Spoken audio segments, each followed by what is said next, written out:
Welcome to প্রমোর্তোজ আর্থ। নমস্কার বন্ধুরা, আজকে নিয়ে চলে এলাম একটা কুকিং ভিডিও। দেখে নিশ্চয়ই বুঝতে পাচ্ছেন, আরও ক্লিয়ার হয়ে যাবেন এবার। দেখুন, এটা হচ্ছে মাছের মাথা দিয়ে ঘরোয়াভাবে মুগের ডাল।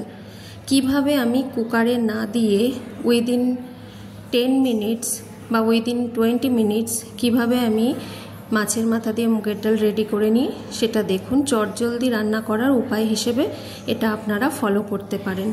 প্রথমে মুগের ডালটাকে আমি এই অ্যালুমিনিয়ামের যে পাত্রটা দেখছেন, এই অ্যালুমিনিয়ামের পাত্রটার মধ্যে একটু ভেজে নিয়ে তারপর সেটাকে ভালো করে ভাজা হলে জল দিয়ে ফুটিয়ে নিতে হবে।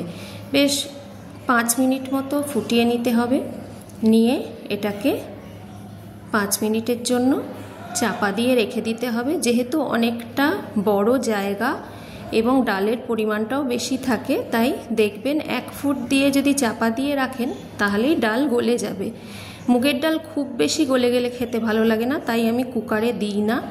এইভাবে লবণটা দিয়ে রাখবেন, হলুদটা পরে অ্যাড করবেন। লবণটা আগে থেকে দিয়ে রাখলে খুব ভালো সিদ্ধ হয়ে যায়, হলুদ আগে থেকে দিয়ে দিলে সিদ্ধ হতে অনেক টাইম লাগে। এই ছোটো ছোটো টিপসগুলো ইউটিউব থেকেও পেয়েছি এবং মা, শাশুড়ি মা এনাদের থেকেও পেয়েছি। এবার ডাল সিদ্ধ হয়ে গেছে এটা কনফার্ম হওয়ার পর সর্ষের তেল, তাতে গোটা গরম মশলা, জিরে, তেজপাতা, শুকনো লঙ্কা দিয়ে নিলাম। আর তার পাশে রেডি করে নিলাম মাছ ভাজাটা। অনেক সময় মাছ ভাজার তেলে এটা করলে আষ্টে গন্ধ লাগতে পারে, তা অনেক সময় আবার মাছ ভাজার তেলেও করা হয়।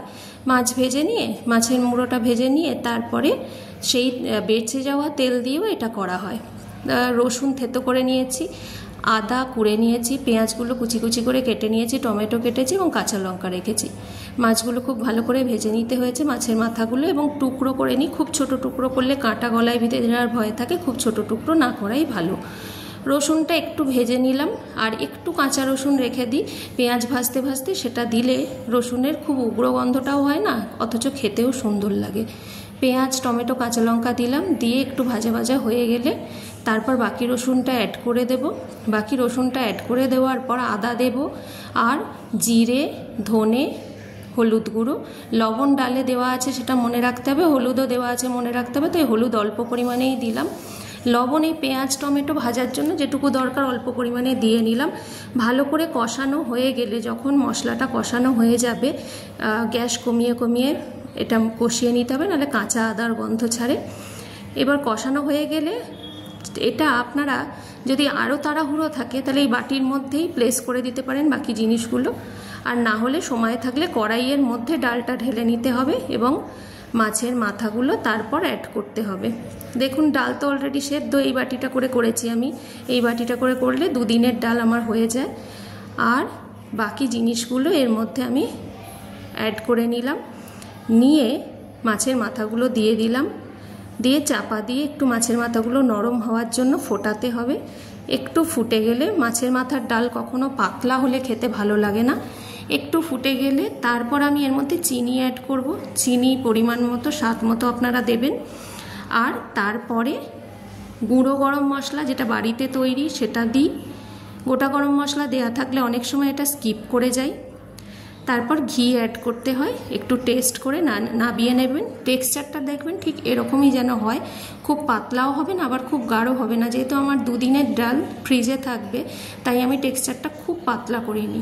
এই অন্নপূর্ণা কোম্পানির ঘিটা দিয়ে নিলাম, 1/2 চামচ মতো দিলাম টেবিল স্পুনের। দেওয়ার পর ডাল আমার কমপ্লিট। টোটাল রান্নাটা করতে 20 মিনিট মতো টাইম লাগবে আপনার। এটা এই টেবিল স্পুনটা করে এর 1/2 টেবিল স্পুন আমি ঘি দিয়েছিলাম, আপনারা সুবিধা মতো যতটা বুঝবেন দেবেন।